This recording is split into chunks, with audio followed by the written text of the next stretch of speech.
नमस्कार, मैं हूं संतोष कुमार। आप देख रहे हैं न्यू भारत टीवी। आज की समीक्षा में हम बात करेंगे केंद्र सरकार और सुप्रीम कोर्ट की मिलीभगत का जो महाषड्यंत्र है उसके बारे में। महाषड्यंत्र क्या है ये सब जानते हैं। हमारे देश के छोटे से लेकर बड़े तक, अनपढ़ से लेकर पढ़े लिखे तक, ईमानदार से लेकर बेईमान तक, कमज़ोर से लेकर मजबूत तक, हर प्रकार के लोग आज भारत की केंद्र सरकार के बारे में नरेंद्र मोदी और सुप्रीम कोर्ट में बैठे जज और व्यापारियों की साठगांठ का नतीजा हमारा देश भुगत रहा है।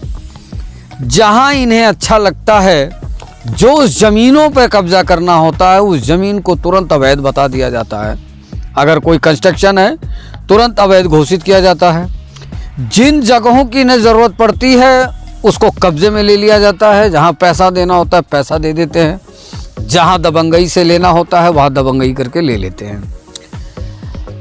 जितना भी है आज भारत में दुर्व्यवस्था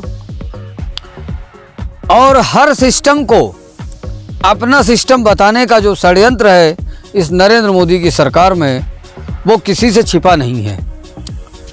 चाहे लाख आर भारत के रिपब्लिक भारत के लोग कर ले, चाहे जी न्यूज़ का सुभाष चंद्रा कर ले, चाहे न्यूज़ 18 का अडानी कर ले, अंबानी कर ले, सारे चैनल्स, NDTV, आज तक, यहाँ तक कि ABP न्यूज़, भारत समाचार, जितने भी आप मीडिया हाउसेस देखेंगे बड़े बड़े, ये सब एक नंबर के बनिया हैं। और वो भी वो बनिया नहीं है जो आपके गांव गिराव में आसपास के चौराहों पर किराने की दुकान, मिठाई की दुकान चला करके आपका हमारा भरण पोषण करते हैं, हमारे लिए चीज़ें उपलब्ध कराते हैं। बल्कि ये वो उद्योगपति हैं मीडिया हाउसेस के नाम पर जो अंदर ही अंदर हजारों करोड़ के टर्नओवर पे घूम रहे हैं। इसी आज़ाद भारत में जब ये शुरू किए, किसी की पत्रिका 1940 की है, किसी की 1935 की है। इसी तरह से मतलब जितने भी पत्रिकाएं आप देख रहे हैं सब आज इलेक्ट्रॉनिक मीडिया में कन्वर्ट हो गए हैं। सबके टर्नओवर 5000 करोड़, 4000 करोड़, 10,000 करोड़। क्या कर रहे हैं ये लोग? कौन सा पापड़ बेल रहे हैं, कौन सी फैक्ट्री लगा रखे पता नहीं है, लेकिन कमा रहे हैं बढ़िया। आज इनकी वजह से हमारे देश में सारे सरकारी तंत्र प्राइवेट करके उसे बेच दिया गया, लीज पे दे दिया गया। जनता 5 किलो राशन की वजह से किसी से बीजेपी का विरोध नहीं कर पा रही है। कुछ वर्ग जो विरोध करने को तैयार होते हैं तो उन्हें बांग्लादेश की वीडियो दिखाई जाती है, पाकिस्तान की वीडियो दिखाई जाती है। ठीक है, पहलगाम जैसी बड़ी बड़ी घटनाएं इसी की सरकार में हो जाती हैं, फिर भी इसके सरकार पर, मोदी सरकार पर कोई भी आक्षेप नहीं लगता है। और भगवान बनाना आज भी जारी है। आज भी अंधभक्तों की फौज जो है नरेंद्र मोदी को भगवान मानती है। वो भगवान राम को भगवान नहीं मानती, अब वो नरेंद्र मोदी को और योगी आदित्यनाथ को ही भगवान मानती है। क्यों? क्योंकि इन्होंने 10 वर्षों में आम आदमी की इतनी पिटाई की कि अब मजबूरी में उसे मानना ही पड़ेगा कि यही भगवान है।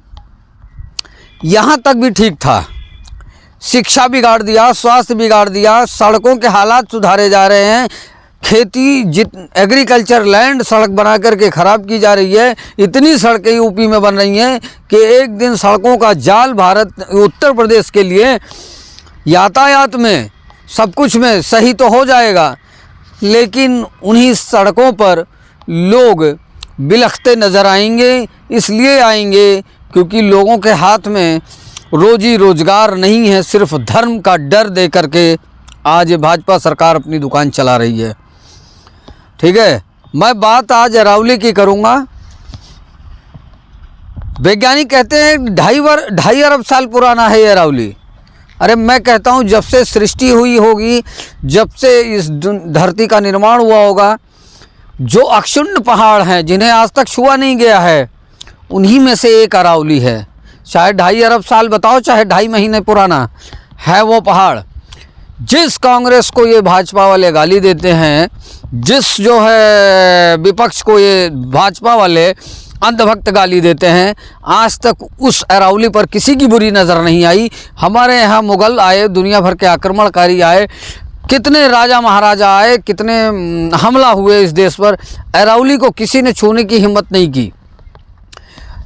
आज उसी अरावली पर किस तरह से पहले और वो प्लान बनाया जाता है, प्लान बना करके फिर सुप्रीम कोर्ट को सुनाया जाता है, सुप्रीम कोर्ट से कहलवाया जाता है 100 मीटर के पहाड़ को पहाड़ नहीं मानेंगे ये। तो जो मुंसिफ बैठा हुआ है ज़िले के अंदर, उसको भी जज ना मानो, होमगार्ड को सुरक्षा कर्मी ना मानो, फार्मासिस्ट को आप डॉक्टर ना मानो, बहुत सी ऐसी चीज़ें हैं जिसे आप नहीं मान सकते हैं। लेकिन पीएचसी पे जाइए, डॉक्टर कम, फार्मासिस्ट दवा करते दिखेगा। पुलिस स्टेशन में जाइए तो उस पुलिस स्टेशन में होमगार्ड और चपरासियों की ड्यूटी ही हर तरफ दिखाई पड़ रही है। पुलिस वालों का पता नहीं है। उन्हें पुलिस मान रहे हो ना, पुलिस सुरक्षा कर्मी तो मान रहे हो ना। अरावली को आप पहाड़ नहीं मानते तो हम भी सुप्रीम कोर्ट को कोर्ट नहीं मानते। क्यों? क्योंकि तुम जो है, तुम्हारा ये नेता, तुम्हारी ये पार्टी, तुम्हारा ये न्यायालय देश की समृद्धि, देश की हिफाजत करने की बजाय और उसकी रक्षा करने की बजाय उसे मिटाने पर लगे हो। इस देश में खादान की कमी हो गई है, अडानी अंबानी के जेब खाली हो गए हैं, 200 लाख करोड़ कर्ज देश पर हो गया, 150 लाख करोड़ का हिसाब मोदी जी के पास नहीं है। सड़कों के अलावा, राशन बांटने के अलावा 5 किलो राशन ने हमारे देश से कितनी चीज़ें छीन ली हैं, क्या किसी को अंदाज़ा है इस बात का? नहीं है। जिस दिन संपूर्ण गुलाम घोषित कर देंगे, मिशन 2047 चला रहे हैं ये लोग नेट पर। यूपी का खाद्य रसद विभाग देखो तो मिशन 247 चल रहा है। क्या मिशन 247 है? तुम अनाज बांटोगे तब हम खाएंगे, तुम पैसा दोगे तब हम जिएंगे, तुम कहोगे तो हम पढ़ेंगे, तुम कहोगे तो हम काम करेंगे, अन्यथा हम तुम्हारे कहने से हमें घर रहना पड़ेगा। ये है तुम्हारा मिशन 2047। मिशन 2047 आने से पहले ही अरावली पर खतरा है और इस अरावली को अडानी को और जो बड़े बड़े खादान माफिया हैं उनको सौंपने की तैयारी चल रही है। सुप्रीम कोर्ट कहता है 100 मीटर से नीचे वाले पहाड़ नहीं है। वाह भाई वाह, गजब के आदमी हो तुम। ना पहाड़ बना सकते हो, ना पहाड़ों की संरचना कर सकते हो, तो तोड़ने का हक तुमने कैसे दिया? इतने दिन भारत गुलाम रहा, किसी ने उसे नहीं तोड़ा। अंग्रेज थे, अंग्रेज नहीं तोड़े। क्या तुम किसके कहने पर अरावली तोड़ने का प्लान बना रहे हो? विदेशों में, पूरी दुनिया में अडानी चाहे तो वहाँ काम जाके कर सकता है, प्रोजेक्ट चला सकता है, लेकिन वहाँ जाने की औकात नहीं है, क्योंकि इन सब ने ठेका ले रखा है भारत को उजाड़ने, मिटाने, बिगाड़ने का। आज इस वीडियो के माध्यम से मैंने जो कहा है, ये एक हमारी अंदर की ज्वलनशील भावना है। हमारी किसी पार्टी से, किसी भी व्यक्तिगत व्यक्ति से कोई भी दुश्मनी नहीं है। मैं बस यही चाहता हूँ कि जिन पहाड़ों को आज तक किसी ने नहीं छुआ, प्राकृतिक बनावट है, क्यों बनाया गया पहाड़, किस लिए बनाया गया है, इस पे होमवर्क नहीं किया गया है, बस तोड़ने का आदेश दे दिया गया है। इससे अच्छा है कि नेताओं को दिल्ली से ही खदेड़ दिया जाए। न रहेगा बांस, न बजेगी बांसुरी, न रहेंगे नेता, न रहेंगे ये बड़े बड़े उद्योगपति। जैसे हम पुराने पहले हमारे पूर्वज थे वैसे हम रहेंगे, लेकिन प्रकृति से छेड़छाड़ करने के बाद जो स्थिति पैदा होगी, उसका खामियाजा हमारा देश जब भोगने लगेगा तो ना नरेंद्र मोदी काम आएंगे, ना योगी काम आएंगे, ना ये भाजपा के लोग काम आएंगे।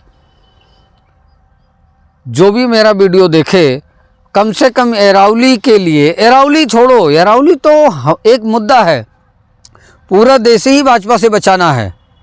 नहीं तो आज अरावली तोड़ देंगे, नहीं कोई बोलेगा, परसों हिमालय तोड़ देंगे, हर तरफ से हमारी सुरक्षा ख़त्म कर देंगे। उसके बाद में हमलावर को बुला करके भाजपा वाले हमारे देश को सौंप देंगे। यही इनका मूल एजेंडा लग रहा है।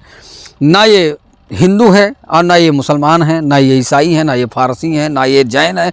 ये एक बहुत बड़े माफिया हैं, मतलब यूँ कहें ये राजनीति के सबसे बड़े विद्वान हैं।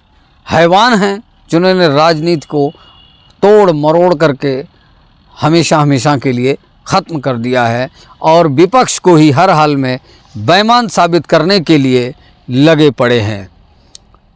न्यू भारत टीवी देखने के लिए आप सभी बंधुओं को हार्दिक नमस्कार। बंधुओं, वीडियो देखने के लिए आपको बहुत बहुत धन्यवाद। अच्छा लगे तो ज़रूर शेयर करें। अरावली को बचाएं, यही मेरा सपना है। अरावली ही नहीं, भाजपा से पूरे देश को बचाना है, ये मेरा सपना है। इस वीडियो को शेयर करें, कमेंट करें, लाइक करें, सब्सक्राइब करें। जय हिंद, जय भारत।